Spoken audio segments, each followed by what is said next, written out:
One of the things we want to do is to have a free-wheeling discussion on the issue of GST implementation in Jammu. A lot of apprehensions in the mind of traders, civil society, industry, political parties, and I see a lot of stories being done by newspapers. Some factually not very correct, some unfounded apprehensions. So I thought that we should try and understand what is this system, इससे फायदा किसको है, नुकसान किसको है, state government का क्या role है. तो शुरुआत अगर करें तो बेसिकली ये स्टार्ट होता है कि आज से 12-15 साल पहले जीएसटी पे कोशिश हो रही है पूरे मुल्क में ये एक रिजीम चेंज हो. 2006 में वैट आया तो एक वैट का सुपीरियर मॉडल जीएसटी है और एवोल्यूशन इसका 10-12 साल से चल रहा है. बुनियादी तौर पर देखा जाए तो इसमें दो हिस्से हैं. एक कॉन्स्टिट्यूशनल अमेंडमेंट एक्ट 101 जो the Constitution of India was amended to bring in the GST regime. वो constitutional amendment जो है 101 that applies to rest of the country except JNK. The reason for that being that as per our own constitution and as per Article 370, no amendment can be applied. An amendment made to the Constitution of India can be applied to JNK directly. It has to go through a process, and the process is spelled out in Article 370 that the consent and concurrence of the state government, and on the basis of that concurrence and consent, the President issues an order and it gets extended. One technical reason also there is that when an amendment like this, which is a far-reaching amendment in terms of the fiscal setup of the country, a number of articles of the Constitution of India don't apply. But this Constitution amendment has references to the articles. So we perforce, for pure technical reasons, have to make some deletions. Then second, more substantive part is that because we have our own constitution, we will make some modifications, we will make some amendments, and with those amendments we will recommend. The state government has been internally discussing this issue post the amendment which came in September last year. We have been engaged with it. It went to the cabinet also, and to decide that decided by the cabinet that we shall go to the assembly and seek broad resolution, build a certain consensus within the political system, within the larger civil society. Based on that, make recommendations to the Government of India, post which Constitution 101 in its modified form, and modifications I'll explain what kind of modifications and why we are seeking. Once those modifications are made, the President will issue a President's order. 46 have been already issued. This will be the 47th. And once that is done, then the SGST, which is the state's GST, will be put before the Assembly and will be passed by the Assembly. Post that, the GST regime will become operational and legally tenable in JNK. So this is the broad kind of introduction to the specificity of GST as a tax regime. Is a well-regarded tax regime. As I said, it's a superior version, more sophisticated version of VAT. It's exactly like your iPhones. iPhone 7 is going to be launched, so you can see it as that you had an iPhone 3, iPhone 4, every time a better version comes. VAT was iPhone 6 and GST will be iPhone 7. It has better features, better quality. Biggest beneficiary, systemically speaking, in a country, VAT operates in 194 countries. Biggest beneficiary of this system of VAT, of GST, is the consumer. The first most important thing is a very transparent system. All of you, I'm sure, in your role as customers often buy and consume commodities. I don't know how many of you actually know what tax you pay on a commodity. I am not sure how many tax administrators know today what is the incidence of tax, what is the rate of tax. It is never written. Bill देने की तो बात दूर रही, कहीं पे आपका जिक्र भी नहीं है कि आप टैक्स कितना दे रहे हैं. And one of the greatest features of GST is that you actually know not only कि टैक्स कितना है, सेंट्रल गवर्नमेंट का टैक्स कितना है, स्टेट गवर्नमेंट का टैक्स कितना है और इंटरस्टेट टैक्स कितना है. It will be put on everything. And parallelly GST में एंटी प्रॉफिटेरिंग लॉ भी है. कि अगर आपको लगे कि दुकानदार आपको चीज महंगी दे रहा है, टैक्स गलत लगा रहा है, you can take recourse. So it's a very empowered customer that is there. दूसरा फायदा अगर देखा जाए चिप बिजनेस में जो मैन्युफैक्चर है, अभी तक जब वो इनपुट लेता है, लकड़ी खरीदता है फर्नीचर बनाने के लिए, लकड़ी में जो टैक्स है उस पर टैक्स लगता है ना, फर्नीचर में जाता है. Now he get input tax, so is input he actually gets a set off on that and he pays only for that amount जो उसने वैल्यू एड किया था.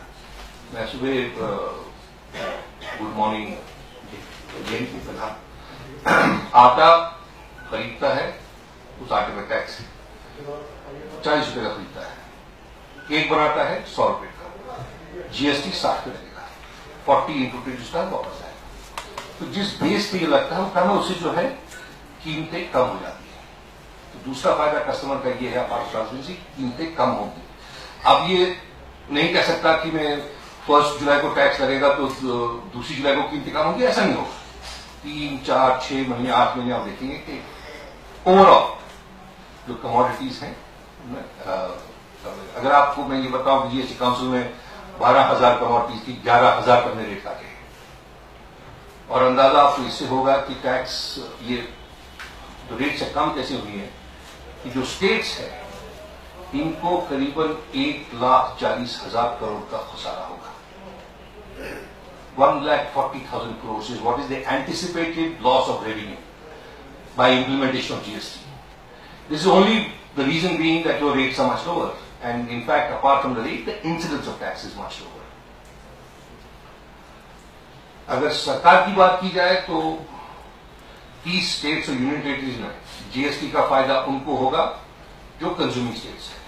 ये मैंने अब बहुत अखबार में भी देखा, हर बार ये एड्रेस हो रहा है कि it's a consumption tax, it's a tax, final destination tax. तो जो कंज्यूमर स्टेट्स हैं जिनका इंपोर्ट ज्यादा है, एक्सपोर्ट कम है, जिनकी प्रोडक्शन कम है, कंजम्पशन ज्यादा है, जिनका ट्रेड डेफिसिट है, उनको फायदा होगा. नुकसान उन स्टेट्स को होगा जो प्रोड्यूसर स्टेट्स हैं, जैसे गुजरात, महाराष्ट्र, तमिलनाडु, कर्नाटका. इनको नुकसान होगा क्योंकि ये प्रोड्यूसर स्टेट्स हैं. फायदा जेएंडके, नॉर्थ ईस्ट, हिमाचल, तो जो स्टेट्स कंज्यूमर स्टेट्स हैं उनको फायदा होगा. तो जिस स्टेक होल्डर को भी आप देखें, अगर आम कस्टमर की बात भी आप निकाल दें, एक और चीज जीएसटी से होती है कि करप्शन बहुत कम हो जाता है. Direct impact of corruption, because cash transaction कम हो जाता है. आज की डेट में आपकी जितना भी इनफॉर्मल इकोनॉमी है सारा कैश बेस्ड इकोनॉमी है, और उसके साथ फिर दोनों का काम भी होता है. इनपुट्स आपने कैश में लिया, उसका हिसाब भी कोई नहीं है. तो जो इंसिडेंस ऑफ कैश है वो कम होगा, उससे करप्शन कम हो जाएगा, और उससे जो है पूरा एक सोसाइटियल चेंज आता है. अगर आप कहीं भी जाएं किसी भी डेवलप्ड कंट्री में तो बिना पूछे आपको बिल भी देता है, एग्जम्पशन भी देता है, तो फिर वैट रिफंड भी देता है. यहां पे ऐसा नहीं होता क्योंकि सिस्टम जो टैक्स का है वो ऐसा सिस्टम है जिसको हमको डरा के धमका के सिस्टम मानते हैं. You can't avoid taxes and debt. Now GST is a system which is based on self assessment. अब जो रोल टैक्स एडमिनिस्ट्रेटर का है वो बिल्कुल चेंज हो गया. अब आपको जाना ही नहीं है कमर्शियल टैक्स डिपार्टमेंट में, आप अपना रिटर्न भरिए, सेल्फ असेस करिए. अगर गड़बड़ हुई, अगर आप इनवॉइसेस मैच नहीं हुए तो फिर ऑडिट होगा, उसमें मैं अलग से आऊंगा. लेकिन सेल्फ असेस मॉडल है. आप अपना खुद करिए, बताइए क्या लाया, कितने का बेचा, क्या हुआ, और उसको अपलोड कर दीजिए। बाकी काम कंप्यूटर करेगा, ऑनलाइन सिस्टम है। तो जो वो टैक्स हैरेसमेंट होता था टू टैक्स ऑफिशियल, वो खत्म हो जाएगा। उसके बाद ऑडिट की बात आती है। सिर्फ 5% पे ऑडिट होगा। अगर 100 ट्रांजैक्शन है, 100 रिटर्न बने हैं, सिर्फ 5 पे अलाउड है लीगली, सिर्फ 5% पे आप ऑडिट कर सकते हैं। और उसमें भी रिस्क बेस्ड है। एक ट्रेडर है जिसका 5 बार इनवॉइस मैच नहीं हुआ, और एक ट्रेडर है जिसका 1 बार मैच नहीं हुआ। तो एक वाले को नहीं, 5 वाले को ऑडिट होगा। तो गरज ये कि जो हमारा कमर्शियल टैक्स डिपार्टमेंट है, उनका रोल कंप्लीटली रीडिफाइन हो जाएगा। They'll become more like tax advisors, tax consultants, rather than tax collectors. This changes the way one functions in terms of paying taxes. Compliance improves.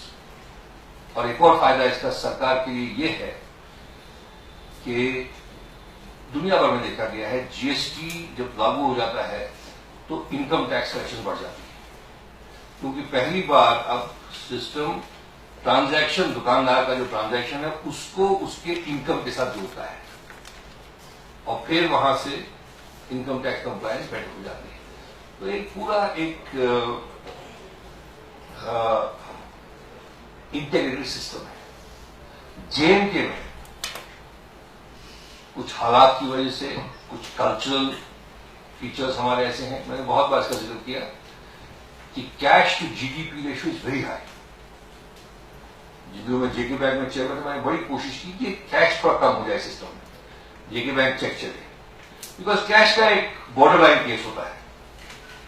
तो अगर nationally average है 10% की, हमारे यहां 17-18% कैश है, globally 4 या 5% है। तो वो पूरा एक रिजीम चेंज होगा। इसमें भी दिक्कतें हैं, जाहिर है। जो बिजनेसमैन, मैं कश्मीर की बात, जम्मू कश्मीर की बात नहीं कर रहा हूं, पूरे मुल्क की बात कर रहा हूं। ऐसे सेक्टर्स हैं जहां पे कैश का बहुत ज्यादा यूज होता है, चाहे गोल्ड है, जम ज्वेलरी है, कैश वजह से जाहिर तकलीफ होगी उसको। और ऐसा कतई नहीं होगा कि आप कंफ्यूजन रहेगा, हलचल मचेगी। आपने देखा होगा कि जिस वक्त डीमोनेटाइजेशन हुआ, एक हलचल मची, लेकिन वो रिटेल लेवल पे थी। कस्टमर को तकलीफ थी, एटीएम में पैसा नहीं था, लाइन में खड़े रहो, कुछ लोग मर गए। इस बार भी वैसी ही हलचल होगी। I call this a disruptive policy change. थोड़ा डिसरप्शन होगा, लेकिन उसके गेन बहुत ज्यादा है। तो 3-4 महीने डिसरप्शन होगा, एडेप्शन उसमें हो जाएंगे आप, और अच्छा खासा होलसेल क्योस होगा, जिससे ये कि बिजनेस थोड़ी हिल जाएंगी, लेकिन 3-4 महीने के बाद एक नई लेवल पे आपका बिजनेस सेटअप जो है वो आएगा। तो like you have disruptive technologies which disrupt the existing networks. Measures like demonetization, moving to GST are disruptive policy changes. एक स्टेटस को बन चुका है यहाँ पे, उसको थोड़ा हिलाने का है, और उससे जो है it give a new energy to businesses, particularly small business. अब उसमें खर्चात बहुत सारे मैंने देखे आए हैं कि साहब 36 फॉर्म भरने पड़ेंगे, ऐसी कोई बात ही नहीं है। सबसे इंपॉर्टेंट बात आप नोट करिए, खासकर जम्मू कश्मीर के लिए, कि 20 लाख से कम जो टर्नओवर है, रिटर्न भरना ही नहीं है। 75 लाख से कम टर्नओवर हो, लमसम में आप दे दीजिए, और बाकी जो वन सिंगल फॉर्म, कुछ नहीं करना है आप। 75 लाख के नीचे टर्नओवर हो तो गरज almost 70% of our small businesses and all will be free from all harassment. 20 lakh से कम हो तो होगा ही नहीं, 75 लाख से कम हो तो फॉर्म आप लमसम करके दे दीजिए। ये भी है कि businesses must grow, small unorganised, which is a large chunk of the economy. They must start doing accounts. I remember JK Bank chairman, I used to constantly tell small businesses कि अपना जो business आप चलाते हैं ये saving bank से मत चलाइए, करंट अकाउंट से शुरू करिए। और जब सैलाब आया उस वक्त अगर करंट अकाउंट होता लोगों के पास, इंश्योरेंस मिल जाता है, क्योंकि ट्रांजैक्शन आपके बिजनेस ट्रांजैक्शन है। आपने 5 लाख सप्लायर को भेजे हैं, 14 को 15 को सैलाब आए, तो आप कोर्ट में भी जा सकते थे कि मैंने 5 लाख का सामान लिया था, डूब गया। तो एक बिजनेस ऑर्गेनाइजेशन है वो उसका चेंज हो जाएगा, इवॉल्व हो जाएगा, it will become a superior form of business. People will transition from a 20 lakh business to a 1 crore business. That is the natural growth. हमारे यहाँ पे वो सबसे बड़ी दिक्कत है कि हमारी स्टंटेड बिजनेस है, उसी लेवल पे रहती है, ग्रो नहीं कर पाती. तो एक इम्पेटस मिलेगा उनको ग्रो करने का. अब बात आई है इसमें कि जब जीएसटी रिजीम चेंज होगा तो क्या हमारी स्पेशल पोजीशन पे कोई इम्पैक्ट पड़ेगा. सबसे इंपॉर्टेंट बात यह है कि जीएसटी या कॉन्स्टिट्यूशन अमेंडमेंट एक्ट जो अभी तक हम पे लागू नहीं हुआ है. द स्ट्रेट इम्प्लीकेशन इज कि status is maintain. And let me also tell you कि the difference between J&K and other states very specifically is in terms of the powers to tax with reference to our constitution. All states levy their powers to Article 246 of the Constitution of India. We levy from Section 5 of the Constitution of India. All the powers that we have will become enabling provisions, and we will not compromise on either Section 5 or 370, even by inference. Procedurally, I think we have taken a big step. For the first time,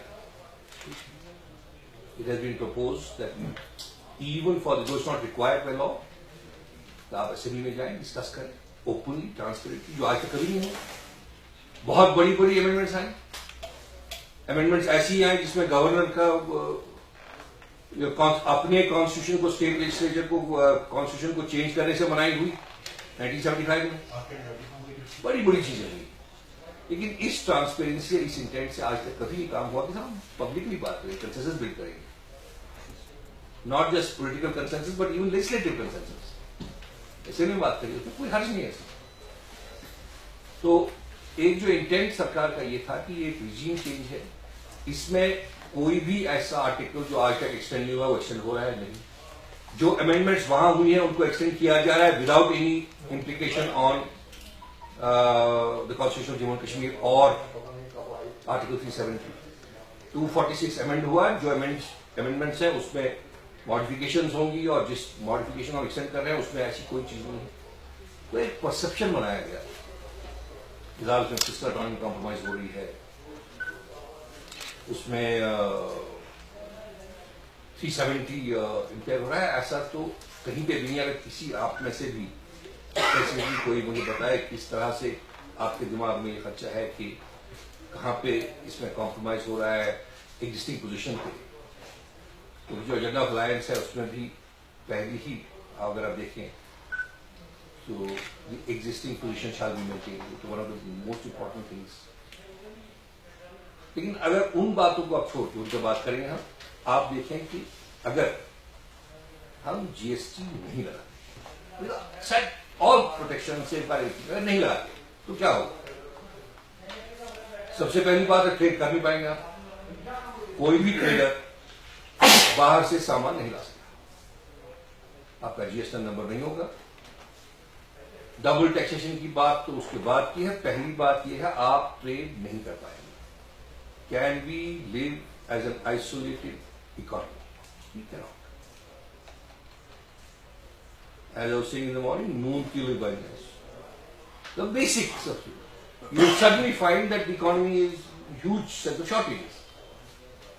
दूसरा, कुछ माल हम बाहर बेचते हैं, चाहे सेब हो, walnut हो, चेरी हो, आप बेच नहीं पाएंगे. आपको जीएसटी नंबर नहीं है तो ना आप एक्सपोर्ट कर सकते हैं रेस्ट ऑफ द कंट्री को, ना आप इंपोर्ट कर सकते हैं. अब चूंकि आपका इंपोर्ट नेसेसिटीज का है, जरूरियात जिंदगी का है, you will face huge shortages. हाँ, ये पॉसिबल है कि जो जीएसटी रिजीम है it is a B2B regime, business to business. It's not a B2C regime. ये हो सकता है कि जो बाहर वाला ट्रेडर है वो डायरेक्टली B2C बिजनेस करे. उसका इंप्लीकेशन ये है कि जो बिजनेस ट्रेडिंग क्लास यहाँ पे है वो है आप जाके पठानकोट से सामान लाइए, आपका करिए, ठीक. So the trading class will be back, the dealers will back. As regards industry, we have incentives which shall continue. वो भी एक बहुत बड़ा एक मुद्दा बन चुका है. आप इंडस्ट्री का मुझे याद है वैट में मैं इकोनॉमिक एडवाइजर था, उसको डिवाइस हमने मॉडल किया, ये कैसे करेंगे। इस बार भी हम एक वर्कआउट करेंगे। It will become a much more transparent. आज की डेट में अगर आप पूछे, किसी सवाल पूछे मुझे कोई जर्नलिस्ट साहब आप कितना देते हैं tax exemption, I will not be able to tell you because it's a remission. But if I give it through budgetary route, then I know exactly how much money I am giving. 400 crore, 500 crore, जैसे power में हमने किया। Power में हम खरीदते हैं 9 रुपए unit या 7 रुपए, बेचते हैं 2 रुपए। 5 रुपए की जो सब्सिडी थी कस्टमर को, उसको हम लॉस कहते थे। टीएनडी लॉस 70%, 80%। तो इस बार हमने बजट में चेंज किया। हमने पावर डिपार्टमेंट को आप ऐसा मत करो, 4,500 करोड़ की सब्सिडी हम देते हैं आपको, आप अपने अकाउंट से दुरुस्त करिए। इसी तरह अगर एग्जेम्पशन मिलता था किसी को 1 लाख का, हम बजट से दे देंगे 1 लाख। तेरा आपका टैक्स जो है, आपकी टैक्स लायबिलिटी मैं भरूंगा, रिएम्बर्स करने की जरूरत नहीं है। आप सिर्फ अपना इनवॉइस बता दीजिए आपका टैक्स लायबिलिटी कितना है, मैं भर दूंगा। तो उसके तरीकेकार बहुत हो सकते हैं।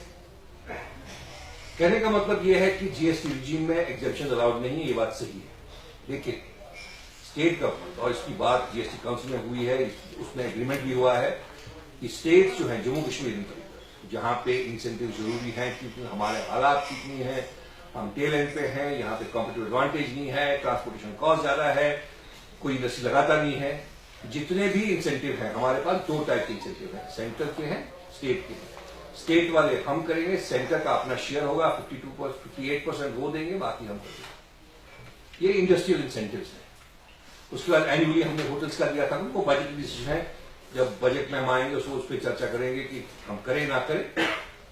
लेकिन जो बेसिक इंडस्ट्रियल पॉलिसी इंसेंटिव्स हैं हमारे, कुछ तो 2026 तक जा रहे हैं, 2020 तक जा रहे हैं, वो कायम रहेंगे, उसमें ऐसी कोई बात नहीं। लेकिन हम यूनिफॉर्मिटी लाएंगे।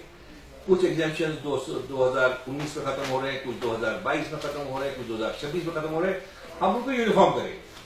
एक कट ऑफ डेट देके मानिए 2025 तक सब इंसेंटिव्स हम कंटिन्यू करेंगे, तो वो भी हम इसमें फैक्टर कर रहे हैं। What I really wanted to communicate also is that what we will have is a GST. It is beneficial for us. नहीं लगाएंगे, the worst sufferers will not be government. It will be trade, it will be business, and most importantly, it will be the customer, the common man of Jammu Kashmir. इस वक्त आएगा भी माल यहाँ पे, tax evasion होगा, avoidance होगा, smuggling होगी। जैसे एक जमाने में सिगरेट की स्मगलिंग होती थी, you will charge the customer much more. जो 100 रुपए की चीज है 120, 130 में आएगी, इन्फ्लेशन बढ़ेगा, ठीक है। स्टेट गवर्नमेंट 2000 करोड़ ज्यादा आएंगे, गिर जाएगा। बजट हमारा 80,000 करोड़ का है, तो 2000 करोड़ पे वैसे भी उतना बड़ा मसला नहीं। I don't think the prime driver of this should be state government. The customer of Jammu Kashmir should it's in his interest and he should be the one should understand हो क्या रहा है और परसेप्शन क्या क्रिएट किया जा रहा है। कहीं पे भी किसी भी आर्टिकल में वायलेशन नहीं हो रहा है। Nothing, no special position being eroded, no legislative competence being eroded, that will be all protected. Rates, सब बात उठती है उस पर साहब, रेट्स 5 रेट्स हैं, 0%, 5%, 12%, 18%, 28%, यूनिफॉर्म रेट्स है। तो आप क्या 12 की जगह 13 लगा सकते हैं? ये सवाल उठते हैं। ये आज की बात नहीं, 2012 में वैट में हमने एग्री किया harmonisation. It is called harmonisation of taxes. There is no legislative implication of that. दूसरी बात यह है कि जो स्टेट्स हमारे जैसे स्टेट्स हैं, we would lose in tax wars vis-a-vis Punjab. वो अपना रेट काटते थे, मारुति गाड़ियां वहां से खरीद जाती क्योंकि उनका रेट्स लो थे। अब हार्मोनाइज हो गए हैं rates across the country. Following that band is not erosion of the legislative competence, no, that still remains. It's an agreement, it's an MOU in the interest of the state, in the interest of the markets. मतलब मैं इसी rate में चलूंगा क्योंकि उसमें फिर capital flight नहीं होती, ट्रेड फ्लाइट नहीं होती, टैक्स वॉर्स नहीं होते हैं। और हमारी रियासत गरीब रियासत है, उसका we can't afford those tax wars, it is in our interest to do that. तो मोटी मोटी बात जो है, GST it benefits all sections of the society and including government, but most importantly, it benefits the customer in terms of transparency, in terms of pricing, in terms of accessibility. It benefits the trader because he has access to markets. If GST is not implemented, the worst sufferer will be trader, followed by the customer, followed by industry, and last of all, the government. It's really not a governmental compulsion in that sense. हाँ, तो एक और बात फिर जो exemption की बात कर रहा था कि एक हमारे अंडर पॉलिसी एग्जाम्पशन जैसे इंडस्ट्रियल पॉलिसी वाली एग्जाम्पशन कुछ ऐसे हैं जो हम हर साल देते हैं. अब सहराब आया तो हमने एक्सटेंड कर दिया टूरिस्ट प्रमोशन को, होटल्स को हमने एग्जाम्पशन दी. वो पॉलिसी एग्जाम्पशन नहीं है, बजटी इन्वेंटरी में चलता. जब मैं नेक्स्ट बजट पेश करूंगा I will take a view on it. साहब ये माफ कर दो, टूरिस्ट सीजन खराब हो गया हमारा, कैपेबिलिटी नहीं है पे करने की, ठीक है. वो promotional issues, they are not tax exemptions because a lot of misinformation is also being spread. 2,500 crore के एग्जेम्पशन का क्या होगा? 2,500 करोड़ एग्जेम्पशन हमारे नहीं है. पॉलिसी एग्जेम्पशन एक है, प्रमोशनल एग्जेम्पशन एक है. That will be taken and none of them is impaired by GST. ऐसी बात नहीं है. We are still empowered to do what we want to do for promotion of our trade and industry. We will look at those things. So, अगर आप, if you are looking at a headline, since I have been in this business, what we are saying is the special GST, not a separate GST. It's special because we have certain things which, as you will see, for instance, dispute resolution. Appellate authority हमारी अपनी ऐसे, हाँ, कोई भी administration, जितने भी state based dealers हैं local administration होगा. As it is central excise का अपना डिपार्टमेंट यहाँ पे है. Central excise was extended to J&K 1954, वो CGST बन गया. CST 1958 में लगा, उसको IGST बनाया आपने. तो फर्क उसमें कुछ नहीं है. अगर GST को देखा जाए उस नजरिए से, CGST एक्साइज, SGST अपना हमारा जो है सेल्स टैक्स, IGST CST, ये तीन कंबाइन करके बन जाता है, एक रेट बन जाता है. तो हमने कोशिश यही की है, apart from the constitutional position which is completely safeguard, कि administrative, local, labour, appellate authority, those kind of things shall be factored in, which gives us the scope of a special GST for J&K, not a separate GST, because somewhere I saw, I'm now referring to a story in GK about separate, upward evolution. If somebody wants to discuss that, I'm very happy to discuss it. It's a constitutional impossibility and an operational nightmare. It is a scheme that doesn't exist. That report was never even submitted to government. Nobody even signed it. A report was given by a committee was set up. The cabinet committee also never submitted a report as per our records. And even that report which was looking at an upward evolution, कि हम सब आप अपना CGST बनाइए यहाँ पे. CGST state बनाए तो सेंटर को कहे भैया तुम अपना कॉन्स्टिट्यूशन चेंज करो, और मैं 30 स्टेटों को बोलूं कि आप वो क्या करें IGST में. I mean, it is, or also if that scheme is to be followed, it will result in massive change in the constitution of Jammu and Kashmir. In particular, section 115, the consolidated fund of Jammu and Kashmir.